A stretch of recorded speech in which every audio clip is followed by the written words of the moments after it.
अब देखते हैं सवाल नंबर 20।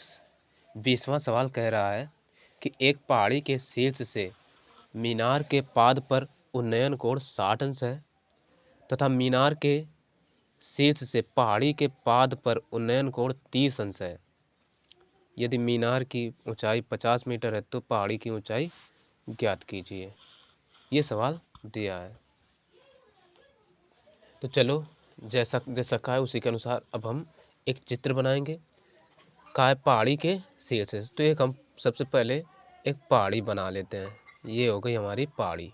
ठीक, पहाड़ी के शीर्ष से मीनार के पाद पर उन्नयन कोण 60 अंश है। इसका अर्थ है ये इधर कहीं ये मीनार है। ठीक, तो मीनार का पाद ये होगा।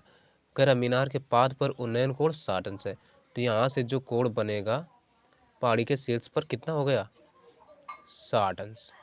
ठीक, फिर कह रहता था मीनार के शीर्ष से पहाड़ी के पाद पर उन्नयन कोण 30 अंश है, तो मीनार का शीर्ष मान लेते हैं ये हो गया। और कहा मीनार के शीर्ष से पहाड़ी के पाद पर, यानी पहाड़ी का पाद ये हुआ, मीनार का शीर्ष ये हुआ, पर उन्नयन कोण 30 अंश है, यानी यहाँ से जो कोण बन रहा है वो बन रहा है 30 अंश। ठीक है, ये बना हमारा 30 अंश। फिर कह रहा है यदि मीनार की ऊंचाई 50 मीटर है, यानी ये मान लेते हैं ये है 50 मीटर यहाँ से यहाँ तक, तो 50 इधर वाली भी होगी। ठीक, फिर कह रहा है यदि मीनार की ऊंचाई 50 मीटर है तो पहाड़ी की ऊंचाई ज्ञात कीजिए। पहाड़ी की ऊंचाई पूछा है तो पूरी ऊंचाई हम मान लेते हैं ये h, यहाँ से यहाँ तक h मान लिया। ठीक, बस अब हम क्या करते हैं हल करते हैं। अब पहला त्रिभुज हम नाम दे देते हैं, इसको A, इसको B, इसको C और इस वाले को D। चलो इसको E भी दे देते हैं। ठीक, तो त्रिभुज पहले ले लेते हैं ABC। ठीक है, त्रिभुज ABC में इसमें क्या होगा, हमें देखो लंब पता है, आधार पता नहीं है, तो इसको मान लेते हैं ये यहाँ से यहाँ तक की दूरी ये x होगी और x ऊपर वाली भी होगी यहाँ से यहाँ तक, दोनों को मान लिया। अब जब हमें लंब और आधार के मान पता है तो लगाएंगे tan थीटा। तो tan थीटा बराबर होता है लंब बटे आधार। अब देखो tan थीटा का मान इस त्रिभुज में कितना है 30 अंश, तो 30 बराबर लंब क्या है 50 और आधार क्या है x, तो ये हो जाएगा tan 30 का मान रख दो। tan 30 का मान होता है 1/√3 बराबर 50 बटे x, ये हो जाएगा। अब देखो तीसरे गुणा करा दो, इसका इधर करा देंगे तो यहाँ से x बराबर आ जाएगा 50√3 और इसी को कह देते हैं इक्वेशन 1। अब ले लेते हैं दूसरा त्रिभुज BDC। ठीक है, BDC ये त्रिभुज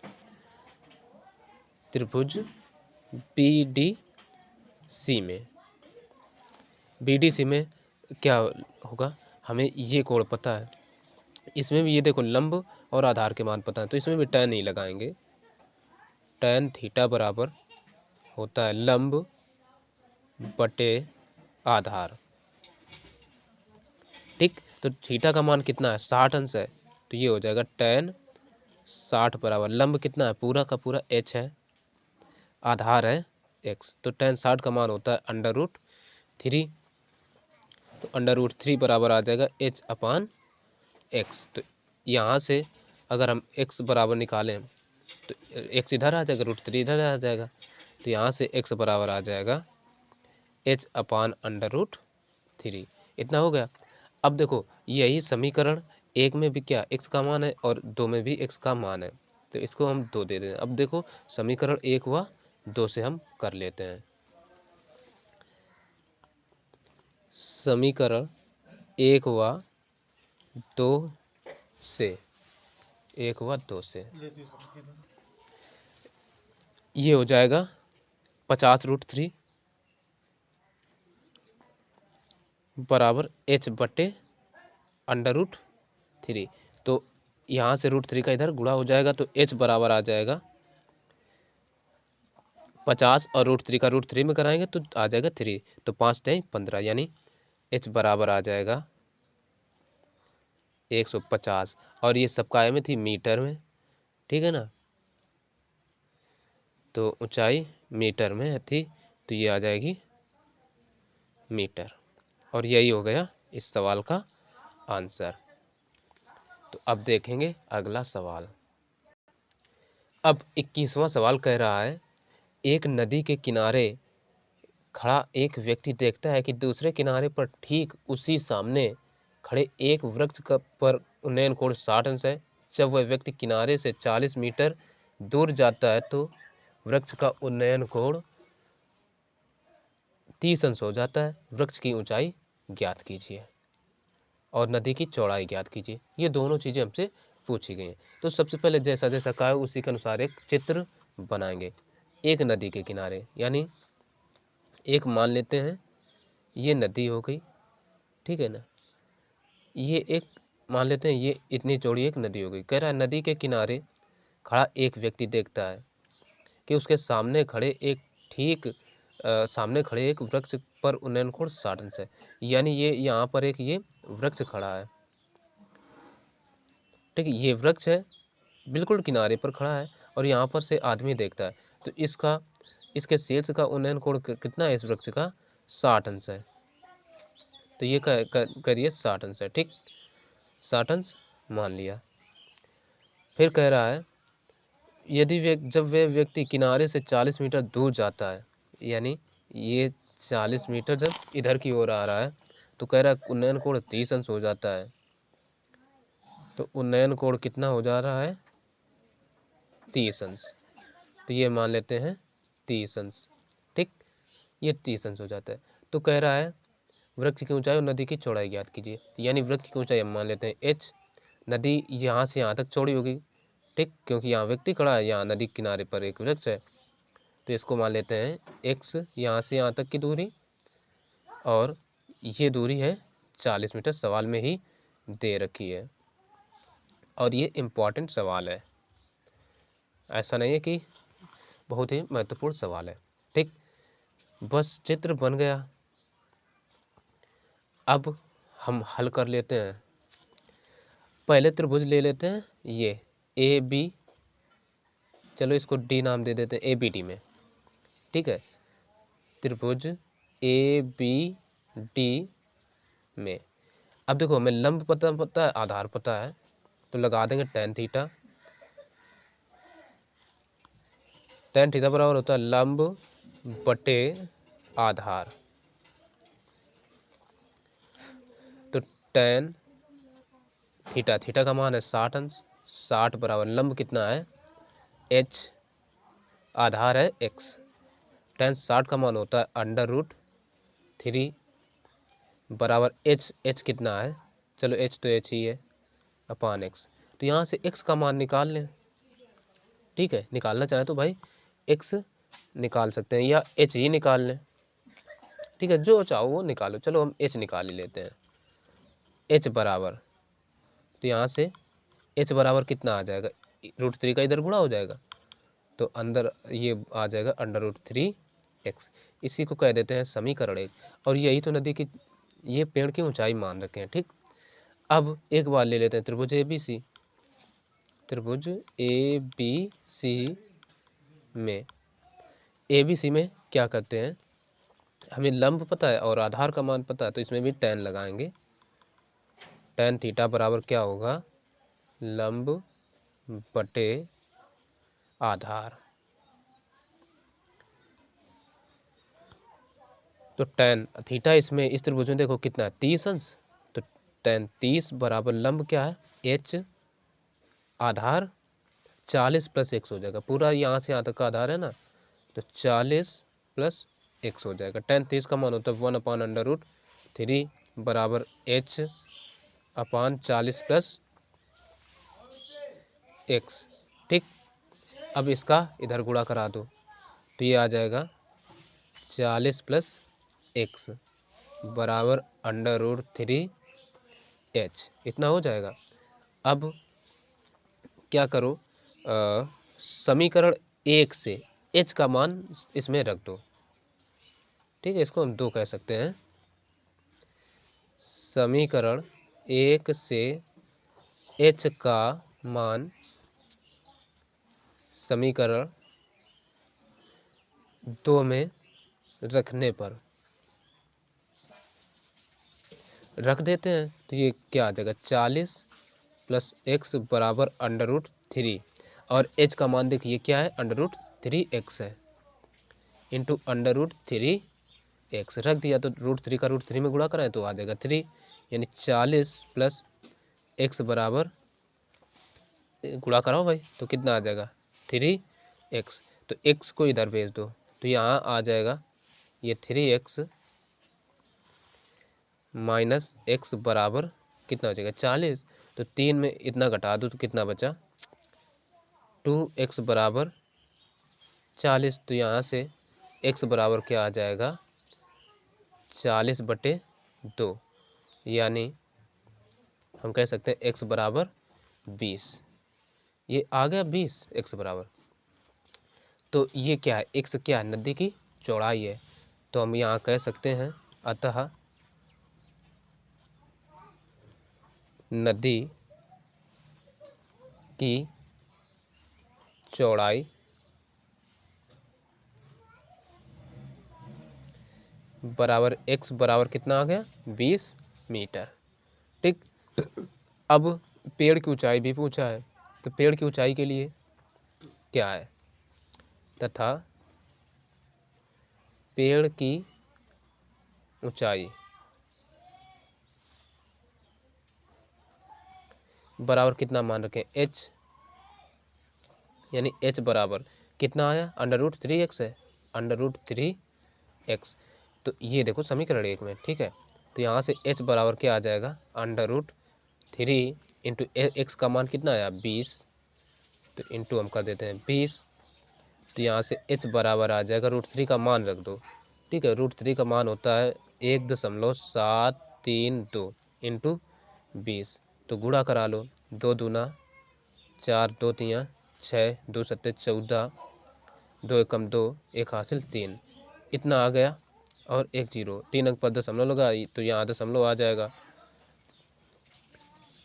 34.64 मीटर, ये ऊंचाई आ गई पेड़ की। ठीक, तो हम हिंदी में लिखना चाहें तो लिख सकते हैं अतः पेड़ की ऊंचाई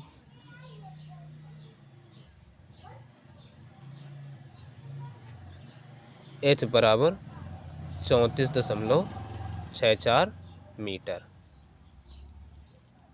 तो यही हो जाएगा इस सवाल का आंसर।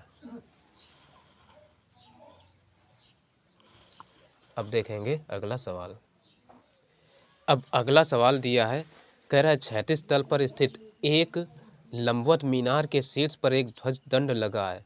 मीनार के पाद से 9 मीटर दूर स्थित बिंदु से ध्वज दंड के शीर्ष एवं पाद पर उन्नयन कोण क्रमशः 60 अंश व 30 अंश है। मीनार व ध्वज दंड की ऊंचाई ज्ञात कीजिए। तो चलो इसको जैसा जैसा कहा है उसी के अनुसार एक चित्र बनाएंगे। क्षैतिज तल पर एक मीनार स्थित है लंबवत, ठीक, तो ये हमने मीनार बना ली। ठीक है, कह रहा है लंबवत मीनार के शीर्ष पर एक ध्वज दंड लगा है। मान लेते हैं ये यहाँ से यहाँ तक ये हो गया ध्वज दंड, ठीक है ना, यहाँ से यहाँ तक ध्वज दंड हो गया। फिर कह रहा है मीनार के पाद से 9 मीटर दूर स्थित, यानी मीनार का पाद ये हुआ, इससे 9 मीटर दूर, मान लेते हैं यहाँ से ये 9 मीटर हो गई, यहाँ से यहाँ तक की 9 मीटर दूर स्थित बिंदु से ध्वज दंड के शीर्ष एवं पाद पर उन्नयन कोण क्रमशः 60 अंश व 30 अंश है। यानी शीर्ष पर कितना है, ये दे रखा है पूरा का पूरा 60 अंश, और पाद मीनार ये है। तो अब देखो मीनार का शीर्ष क्या होगा, शीर्ष होगा ये, ठीक। अब कहा है शीर्ष से उन्नयन कोण कितना है 30 अंश। मीनार का शीर्ष ये हो गया, ये इतना हो गया 30 अंश। ठीक, तब का मीनार व ध्वज पर दंड की ऊंचाई ज्ञात कीजिए। तो हम नाम दे देते हैं ए बी सी, इसको डी, इसको चलो ई कह लेते हैं। ठीक, इस तरीके से हमने चित्र बना लिया। अब ले लेते हैं, अच्छा यहाँ पर मीनार व ध्वज की ऊंचाई पूछा है, तो हम करते क्या हैं, इसको मान लेते हैं h, ये यहाँ से यहाँ तक की ऊंचाई ये मान लेते हैं h, और ये x मान लेते हैं। ठीक, ये इतनी x, और टोटल को चाहें तो हम h मान लें। ठीक है, कैपिटल H मान लिया, कोई दिक्कत। ठीक, या इसको h जो है, h को हम क्या करें, ये h माना तो ये इसको capital H minus small h कर सकते हैं, तो यही करे ले रहे हैं, capital H minus small h मान लिया, यहाँ से ये ज़्यादा बेटर रहेगा। ठीक है, इतनी ऊंचाइयाँ हम मान ली। तो अब पूरा का पूरा क्या होगा, एक त्रिभुज हमें ये प्राप्त हुआ BDC और दूसरा ABC। तो पहले त्रिभुज ले रहे हैं BDC में। ठीक है, चलो अब ये ले रहे हैं, तो इसमें हमें लंब पता है, आधार पता है, तो tan लगाएंगे। tan थीटा बराबर क्या होता है, लंब बटे आधार। तो इसमें लंब क्या है, इस त्रिभुज में देखो लंब है h और आधार है 9, तो ये आ जाएगा tan थीटा बराबर, थीटा का मान कितना है 30 अंश है, यानी tan 30 बराबर आ जाएगा h/9। तो tan 30 का मान होता है 1/√3 बराबर h/9। तो 9 का इधर हम गुणा करा दें।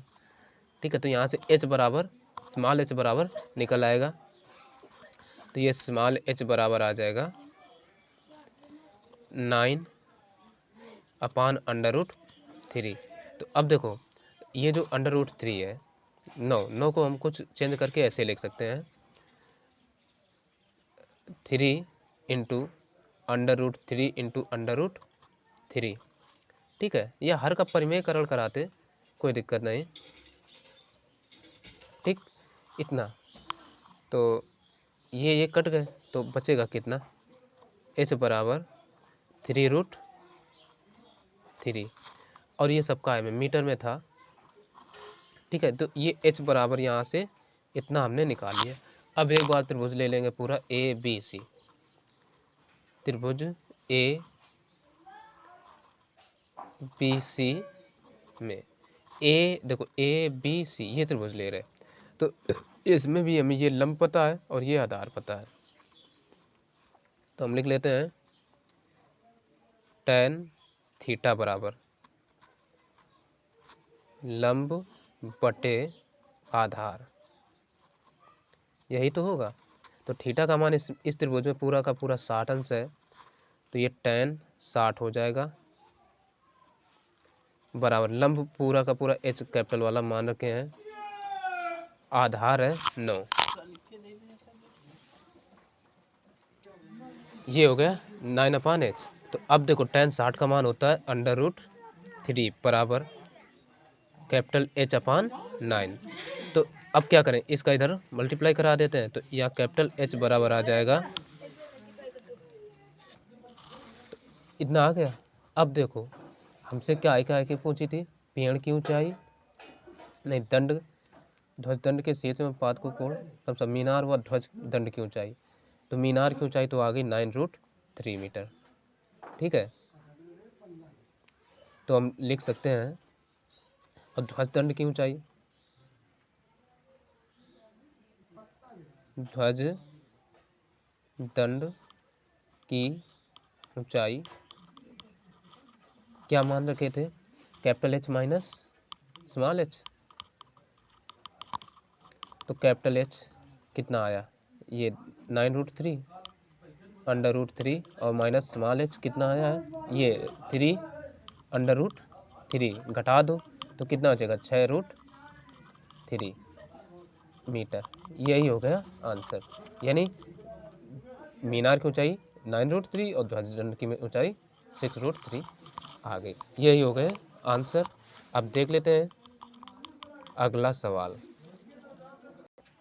अब अगला सवाल दे रखे हैं 23वां, कर एक सीधे क्षैतिज सड़क के लंबवत एक हवाई जहाज से सतह पर स्थित दो क्रमागत मील के पत्थरों जो जहाज के विपरीत दिशा में हैं से अवनमन कोण क्रमशः अल्फा व बीटा है। सिद्ध कीजिए कि सड़क से ऊपर हवाई जहाज की ऊंचाई tan alpha plus tan beta अपन नहीं tan alpha into tan beta अपन tan alpha plus tan beta मील होगी।